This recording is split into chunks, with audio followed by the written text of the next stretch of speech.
After stitching your seam, press the seam allowance open.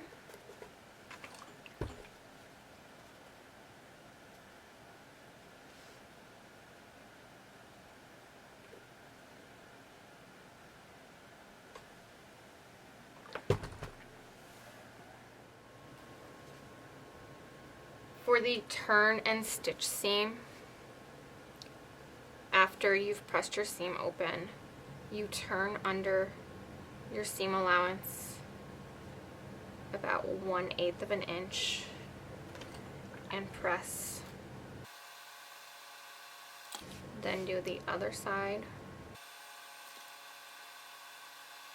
Now you're going to stitch this edge down. You can do it from either side. It might be easier just to do it from this side.